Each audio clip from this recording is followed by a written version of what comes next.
everyone! Welcome to Sam Singapore Math Channel. I am Rafi. I'm a mom of two and I am a Sam parent. I am teacher Sophia and I have been a SAM teacher for 6 years. For today, we are going to talk about Sam Singapore Math teacher training. Actually, Teacher Sofia, naalala ko sa Sam Singapore Math, hindi teachers ang tawag, trainers, tama ba? Yes, trainers. Sa pangalan pa lang iba na, no? So what kind of training and certification process do teachers need to teach Singapore Math? So first, of course, they have to have an education background, no? Kailangan din they have to undergo a SAM training. So there would be 2 weeks of online onboarding. And then here, dito natin mapapakita sa kanila na ano may difference ni SAM approach doon sa other enrichment program. And then after the 2 weeks na online orientation, tsaka na sila magwa 1 week na face-to-face demo with our head trainer. So here, pinapakita how they can handle kids, like let's say mga preschoolers, and at the same time, what kind of activities they can give doon sa mga students natin.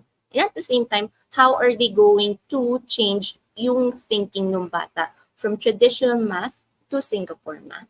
How does it differ? Kasi nabanggit mo kanina, Teacher Sofia, di ba? Aside from being a teacher or an educator, iba pa yung training nun compared to the training for Sam Singapore Math. Separate siya. So what makes it different from other training is that talagang tiniteach natin sa ating mga trainers yung way ni Singapore Math. Ano ba yung difference na approach niya doon sa traditional math? So for example, we are breaking yung pag-use ng mga formulas, for example sa mga algebra, and then how are we going to change it pagdating sa Singapore Math? Like for example, doing the CPA approach para ma-understand nung bata yung problem instead of memorizing a formula na kinalikahan natin na, 'di ba? So sa kanila, mas more on, okay, pag may word problem, ito yung sinasabi ni word problem, how are you going to make it understandable para sa child? So they're going to draw mga PAR models, and at the same time, paano mo ilalabas doon sa bata yung ganong answer? So at the same time, may training din siya on asking the right questions doon sa student.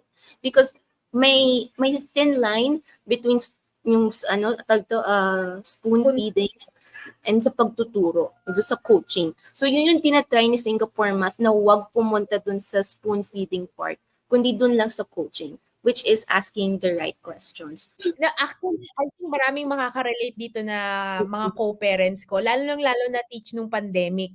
Kasi nung Oh, pandemic, everyone suddenly had to stay at home, 'di ba? Tapos yung parents, hindi naman talaga kami teachers. Hindi kami marunong magturo. So may time na kailangan kong i-prepare yung mga anak ko for school. So ako yung nagtuturo. yes. Tapos hindi ko maiwasan, ako na parent, hindi ko maiwasan na mag-spoon feed. Kasi nakikita ko na hirap yung anak ko. And I Yes. thought na giving them the answer would make learning easier. Easier pero Pero nagiging dependent sila sa'yo.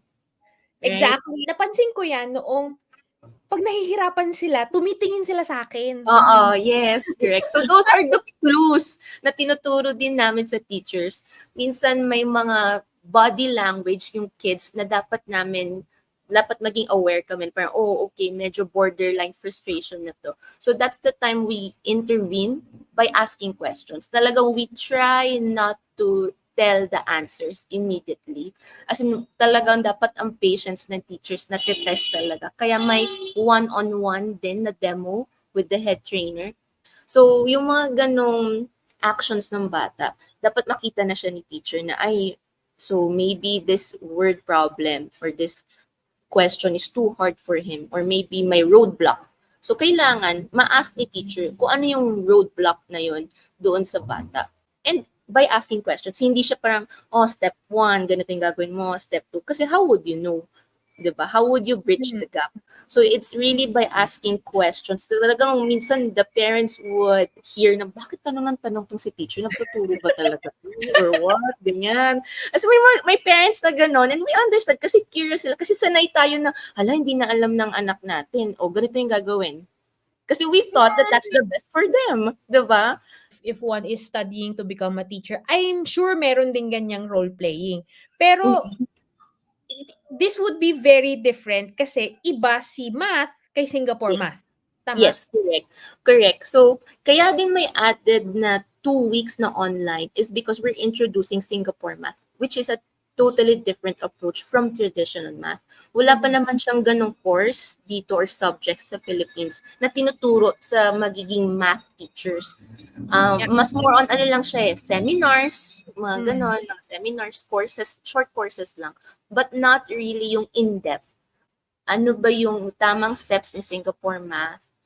What are the right questions to ask, ano yung tamang manipulatives to use, and then paano mo ita-transition yung bata from using the manipulatives to pictorial and then to abstract. So yung stages na yun, crucial siya Kasi if may na-step kang one stage, hindi mo na ma-follow yung CPA approach or yung Singapore math approach. Baka yung iba sa mga listeners natin ngayon lang to naririnig. Ano ba tong CPA approach? So, si CPA approach is really the approach of Singapore math. Ito yung saan natin ini-introduce yung math concept in 3 stages. So, the first stage is the concrete stage. So, ito yung gumagamit tayo ng toys or manipulatives to explain or to show sa child yung ating math concept na ginagawa. And at the same time, it's helpful for them kasi nagiging concrete. May nakahawakan silang bagay para mas mag-grasp nila yung concept. So from using mga toys, now we're going to move on using mga pictures naman. So dito na pumapasok si worksheets. Kasi drawings na pero nasa worksheets and it's already printed. So from holding mga penguins, mga apples, mga blocks, now nasa drawing na siya. And kailangan makita ni teacher na easy lang for the child yung pag-transition na ganun. And once na-master niya yon is the time we're going to introduce the numbers. So, yun na yung abstract stage. Yung mga pictorial stage and concrete stage, nagiging numbers na sa kanila. So, tinuturuan na natin sila that they can represent those items, yung mga objects na ginagamit natin with numbers. Yun yung difference niya talaga, yung CPA approach. So, talagang may history behind Singapore math and then how teachers really can teach it. Yung breaking yung mindset na, itong klaseng word problem na to, I can just answer it using x plus y is equal to ganito, ganyan. Kasi ganun tayo, di ba? Actually, ako, before pa ako mag-train, lahat ng sinapasagot sa akin na word problem, so sinasagot ko siya ng algebra, madali. Pero nung tinanong na ako, how did you get that? O why did you get it? Parang, kasi X, unknown. Yung ganun lang. Tapos di ba pag-formula siya? Oo. Yung number sa taas, pupunta sa baba. Tapos yung nasa kasi yun yung nakag-isip natin, di ba? Oo. Ano kasi, yung Singapore math, ang focus niya talaga is to build yung child's critical thinking and analytical skills, di ba? And saan niya ba napapractice yun? Which is a word problem. Yun pa nga lang, nung tinanong ako na, paano mo ginawa yan? Why did you do that? Ganyan. Doon pala, critical thinking ko, tsaka analytical skills ko, wala na. Kasi sinabi ko, kasi ito yung alam ko. Ito yung tinuro sa akin before. So, alam mo yon yung hindi mo tuloy ma-apply or hindi mo ma-explain yung in-apply mong concept. And yun yung tinatry natin i-break sa Singapore math. Etong concept ni math, dinala mo sa ganitong word problem. Why? And what's really nice about Singapore math that I really appreciate is binibigyan ng chance yung bata magkaroon ng other way of solving it. Because math is math. So yun din yung binibreak namin sa teachers na hindi porket ito lang yung alam mong solution, ito yung dapat sundin natin. From previous parent orientations from Sam, na kung ano yung development or kung ano yung bago sa Singapore, yun din yung tinuturo sa mga teachers ng Sam Singapore Math. So, Yes. am I right in assuming na tuloy-tuloy yung training? Yes, so that's correct. So for example, yung teacher natin is nakapag-training na last year, no? And then we got this memo from the MOE. Kasi yung curriculum natin, is the same talaga doon sa curriculum ng MOE, which is the DepEd counterpart of the Philippines. So, every time na may update ng curriculum si Singapore Math sa MOE, we will cascade it sa teachers natin. And at the same time, we will be holding a new training na for that specific topic na na-change para ready na natin turuan yung kids dun sa bagong topics and dun sa bagong worksheets. Actually, important din yun for us parents, Teach, kasi Mm-mm. kasi kaming parents, kami yung usually nakakakita din kung ano yung topic na nila sa school. Mm-mm, yes, Tapos opo. it's of course, it's very important for us na related yung pinag-aaralan nila sa amin at the same time sa school. Para siyempre, well, to be blunt about it, para hindi na ako magturo sa bahay, di ba? Yes, opo. So, malaking help din yun sa aming mga parents. With the teachers, aside from the training, Teacher Sofia, meron pa bang other kinds of support na kailangan yung teacher to be able to teach Singapore math well? Diyan pumapasok actually yung certifications. So, after the 2 weeks na online training ng teachers, di ba may 1 week silang face-to-face training, then pag na-complete na nila lahat yon, tsaka sila bibigyan ng certificates. So, papatunay siya na, yung teacher ng anak ko ay isang certified Singapore math trainer na talagang pinag-aralan niya yung Singapore math approach, and at the same time, he or she was guided by our head trainer. And at the same time, importante na if ever pupunta tayo sa SAM centers, dapat makita natin na yung teacher ng anak natin is may certificate na nakahang sa wall. It should be visible. So, Teach, itong certification, since nare-refresh siya, parang nagbabago rin yung certification or nadadagdagan? Nadadagdagan, yes. Last question na to, Teach. How does the teacher training ensure that the educators are prepared to implement the CPA approach? That's actually a nice question, no?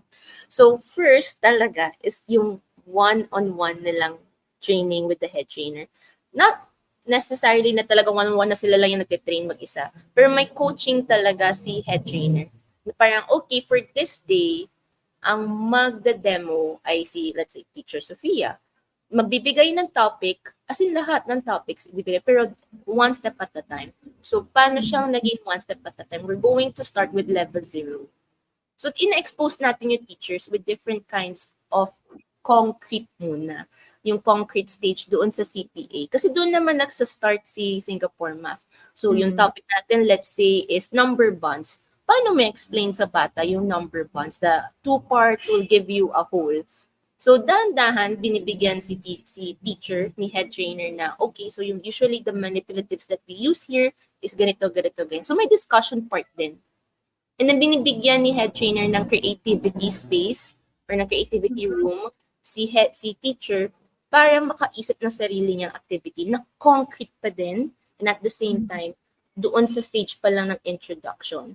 So, one step at a time siya. And then, pag nakita na ni head trainer, okay, nakuha na ni teacher ito and yung pag-a-ask ng question sa bata. So, dito din po pasok actually yung role playing eh.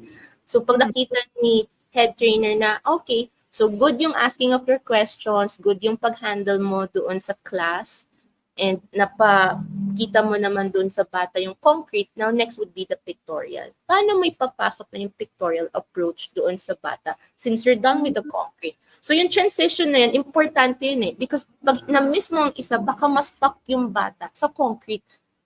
Si head Hindi ba yung trainer, hindi ba yung teach na iuutos mo lang? O ito naman bilangin mo. Hindi ba yung gano'n? Sorry, wala akong alam. hindi naman parang utos, more on activity. Kaya kala ng kids, nagpi-play sila. Kasi parang ano din siya eh. Parang, okay, let's move. How about, i-introduce mo. You have to introduce it sa kids. Parang, okay, so now we're done with the penguins. Let's say penguins yung dun, no? What if I have here, let's say, pictures of rectangles? How many rectangles are there? So, dahan-dahan mo, chine-change na yung material na ginagamit mo. Kasi pag may gap doon sa CPA approach, magkakaroon din ng gap doon sa bata, which is malaking problema kasi mahirapan sila to move sa next topics kasi hindi nila mapagko-connect.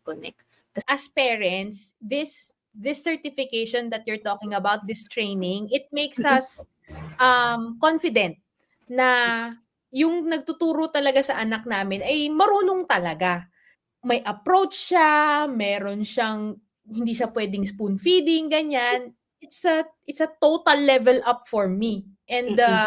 I'm happy na kung hindi ko man naranasan itong Sam Singapore Math nung kabataan ko, at least 'di ba, yung anak ko hindi na siya mahihirapan. Mm-mm. And I'd like to believe mas long term Mm-mm. yung benefits niya. Hindi siya basta-basta lang na, oh, matataas yung grade ng anak ko sa exam ko, sa exam niya, that's it. Mas long Yes. term siya kasi nga kailangan mag-gets nung bata why, tama Mm-mm. ba? Yes. Tapos 'pag na-gets na niya yung why, mare-realize niya, "Ay, nasa word problem pala na ito, puwede ko rin gamitin for another word problem." Yes. Mm-mm.